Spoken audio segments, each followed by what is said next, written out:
écrit dans le traité Brachot qu'il y a une très grande mitzvah de prier Vatikin. C'est Vatikin. Vatikin, explique Rashi, sont des personnes qui recherchent sur les mitzvot de façon la meilleure, optimale.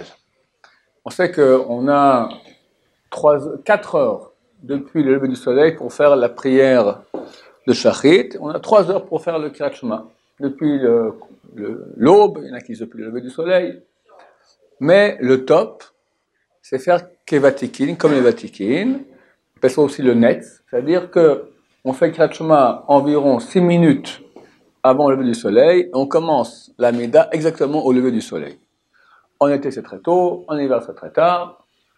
Et la Gemara raconte qu'il y avait un rabbin, Rav Bruna, c'est un élève de Rav, qui un jour a réussi à prier au net exactement au moment où le soleil s'est levé, et toute la journée, il n'a pas réussi à arrêter de sourire. Il était tellement heureux, d'accord, BA, comme on dit, d'avoir réussi à prier au net. Et c'est écrit beaucoup de choses extrêmement grandes, que celui qui prie au net, alors c'est promis que toute la même journée-là, il n'y a rien de mal ne peut lui arriver. Il y a beaucoup de bénédictions, et c'est une chose qui est énorme. Il y avait un rabbin qu'on appelle le père des yeshivot, le Rav Issa Zalman Meltzer, qui était le rosh yeshiva d'une yeshiva ici, une des premières yeshivas qui est à Yerushalayim, Etz Chaim. Et quand il est déjà un peu vieux, il y a un jeune homme qui est venu, qui porte avec lui, pour pas qu'il soit seul, etc. Et un soir, il appelle, lui, tu sais, je crois qu'à mon âge, ça vous rappelle que je commence à prier Vatikin. Moi, je prie normal, 7 heures du matin.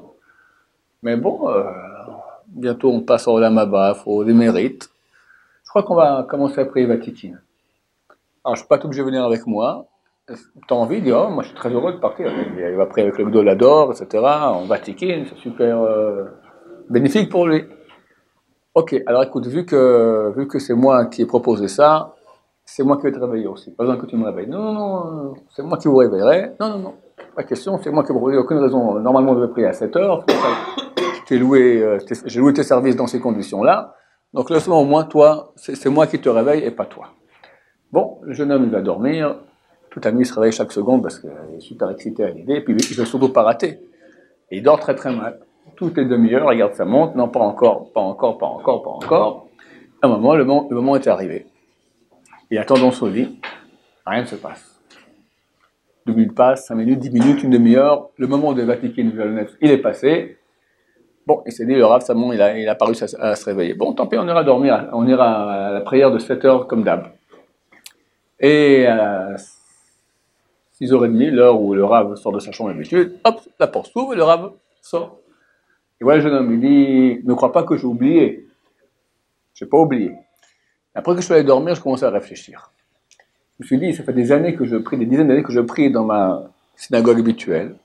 Là-bas, des gens qui sont plus vieux que moi. Et des bons juifs, des tzadikim, des gens qui vont très bien. Et je me suis dit, peut-être ils verront, moi ils me considèrent comme le Gdolador, il était vraiment le Gdolador, la grande génération, d'accord. Pour eux, ça leur fait tellement plaisir de prier avec moi tout le matin, je leur souhaite Shabbat Shalom, je leur souhaite chacun Boker Tov, d'accord, bon matin à chacun.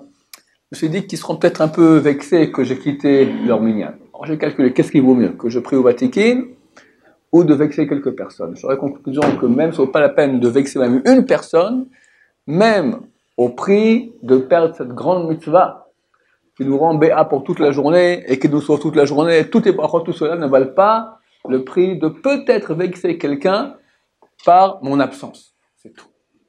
Ça, c'est la valeur d'un grand de Torah. Je cherche pas les mitzvot, mais c'est maintenant exactement quel est le dosage, très bien, et le poids des mitzvot par rapport à Be'am Chavero, l'homme, par rapport à son prochain. Très souvent, on va faire des mitzvot, et on fait des choses, et on brûle tout sur notre passage. Ça, c'est les petits-enfants qui font comme ça. Les gens qui ont pris de la bouteille, les grands de Torah, ils savent exactement comment naviguer intelligemment pour faire le moins de mal à son prochain. Et ça, messieurs, c'est pour les mitzvot.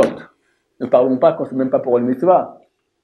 Tu penses à ton ego, et à ton ego, et à ton ego, et à ton ego, et tu écrases tout sur ton passage. Dieu nous en préserve. Baruch Adonai, l'olam, amen, amen.